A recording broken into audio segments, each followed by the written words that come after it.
A black car just pulled up to the gates of Wood Farm, and the man who stepped out isn't there to visit a friend. He is the Lord Chamberlain, the king's most powerful messenger, and his unannounced arrival has set the entire Sandringham estate on edge. For weeks, the world has seen nothing but silence from the man formerly known as Prince Andrew. But behind these closed doors, a final high-stakes negotiation is unfolding. This isn't just about a change of address, it's the beginning of a total constitutional erasure that could change the British monarchy forever. What was said during those 2 hours remains a palace secret, but the implications are already starting to leak. If you want to stay ahead of the royal stories the world isn't supposed to hear, click that subscribe button and join our community for the latest updates from behind the palace walls. Richard Benyon didn't drive through the gates of Sandringham to share a pot of tea. As the Lord Chamberlain, he is the most powerful official in the royal household, the primary bridge between the king and Parliament.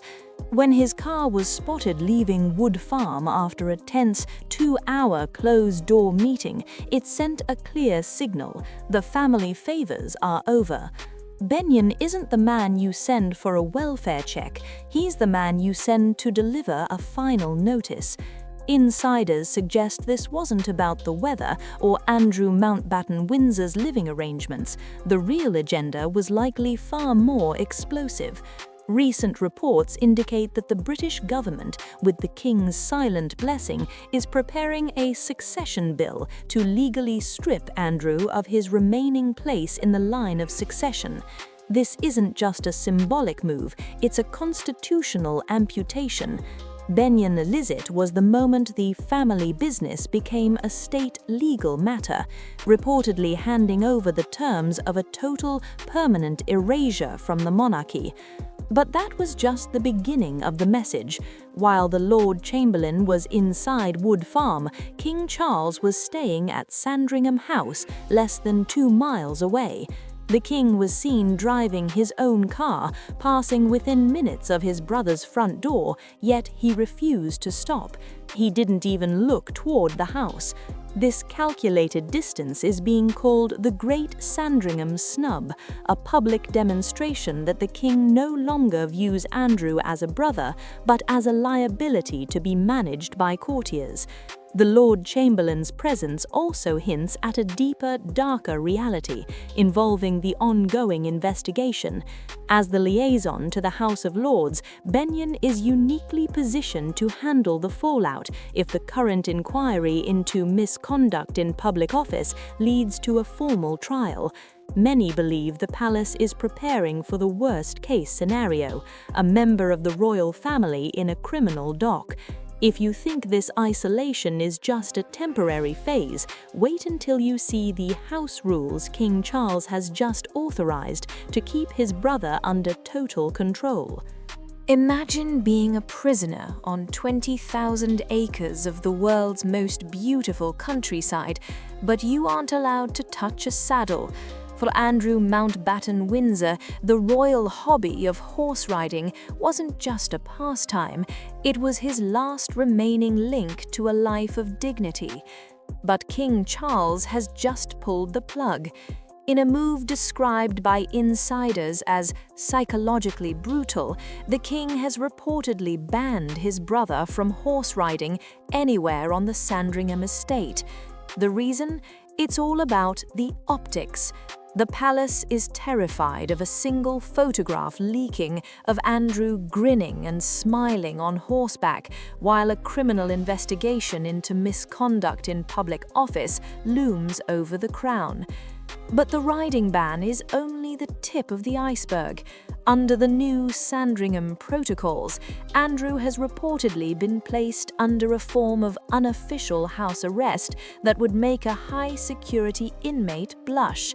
He is allegedly forbidden from leaving the estate grounds without express permission from the palace, and even if he gets the green light to step outside the gates, he isn't going alone. Reports suggest he now requires a mandatory chaperone for every single movement. He is effectively a man without a key to his own front door, living in a world where every guest, including his own daughters, must be vetted and approved by the king's office before they can even set foot on the driveway. The restrictions even extend to the smallest details of daily life, including a bizarre centuries-old rule that has suddenly been dusted off just for him. Andrew has reportedly been told he cannot own a cat at his new residence. While it sounds trivial, the rule actually dates back to Queen Elizabeth's reign to protect the estate's game birds, but applying it now feels like one more deliberate layer of isolation. With his gun license already revoked and his social circle evaporated, he is left with almost nothing but his late mother's corgis and the glowing screen of a video game console. He's reportedly spending hours playing military flight simulators and Call of Duty, trying to relive his days as a war hero, while the real world outside his window moves on without him. He is a man trapped in a loop of his own past, restricted by a brother who seems determined to make him invisible before the law even has its say. But as the walls of Wood Farm start to close in, the palace is already preparing his final destination, a place designed to be his permanent silent fortress. And wait until you see the chilling security upgrades being installed at Marsh Farm to ensure he never truly steps into the light again. Marsh Farm was supposed to be a quiet retreat, but as of this week, it looks more like a high-security black site. While Andrew Mountbatten-Windsor waits at Wood Farm, his permanent future is being built just 2 miles away, and the latest updates are chilling. Workers have just finished installing a massive 6-foot-high wooden fence that completely screens the farmhouse from the public road. But it's the new set of heavy double gates, fitted with a thick metal clasp to seal the property shut, that sends the loudest message. This isn't just about privacy, it's about a total permanent vanishing act. The renovations at Marsh Farm have taken a turn for the surreal. Beyond the high-end carpets being installed by royal warrant holders, locals have spotted something far more mysterious: a deep trench freshly dug right across the drive between the farmhouse and the barn. Speculation is reaching a fever pitch.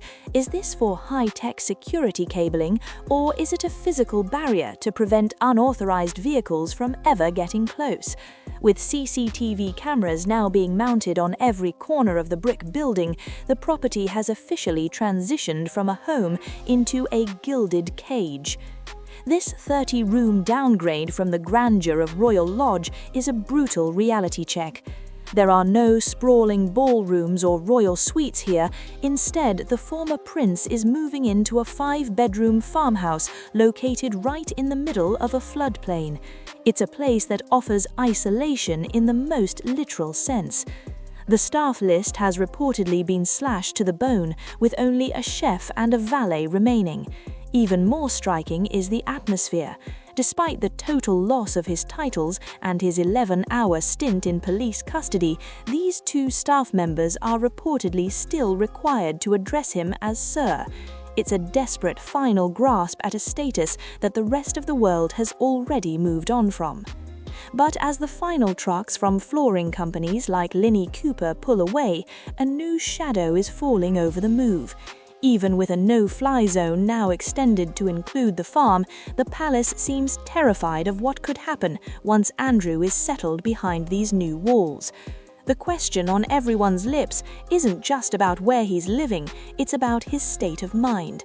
Reports are beginning to surface that the man who once lived a life of limitless luxury is now going stir-crazy in his Norfolk exile, and what's being whispered about his mental health might be the most shocking chapter of this story yet. The man once known as the king's favorite brother has reportedly lost touch with reality. Since his 11-hour interrogation at the Aylsham police station, insiders describe Andrew Mountbatten-Windsor as a hunted figure, wandering the halls of Wood Farm in a state of total disarray. Reports have surfaced that the palace is no longer just managing a legal crisis, they are managing a mental one. He is allegedly spending his days in a slobby, childish routine, refusing to change out of his pajamas or even shower while fixating on his legacy.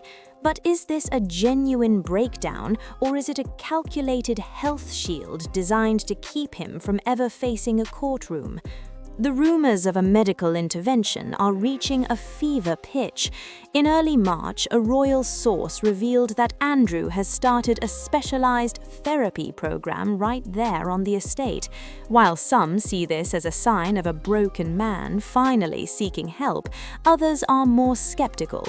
Legal experts are already warning that a mental health narrative could be the ultimate trump card to block any further police questioning or a potential extradition to the US. By framing the former prince as unstable and unfit, the palace may be building a wall that no prosecutor can climb. Meanwhile, the isolation is taking a devastating toll on his social world. One by one, his lifelong friends have reportedly abandoned him, leaving him with no one but a skeleton staff and the ghosts of his father's old farmhouse.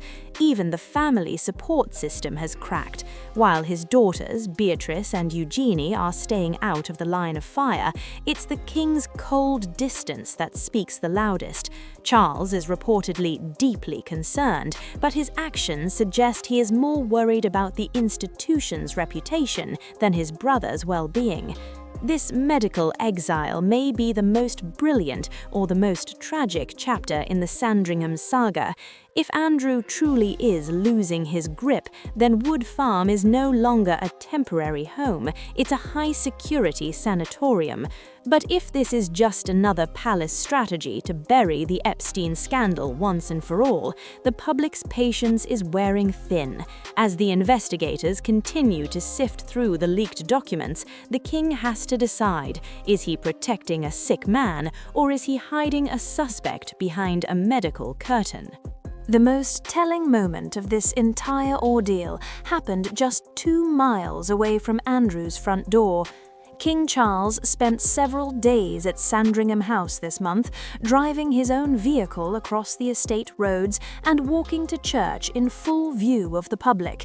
He passed within 5 minutes of Wood Farm, but he never stopped, he never called, he didn't even look toward the house where his brother sat in the dark. The amputation of Andrew Mountbatten-Windsor is complete, and the king has made it clear, in the modern monarchy there is no room for a brother who brings the law to the palace gate. The gates at Marsh Farm are closing, the Lord Chamberlain has delivered the final notice, and the man who once thought he was anointed is now a man in a dressing gown, waiting for a knock on the door that may never come.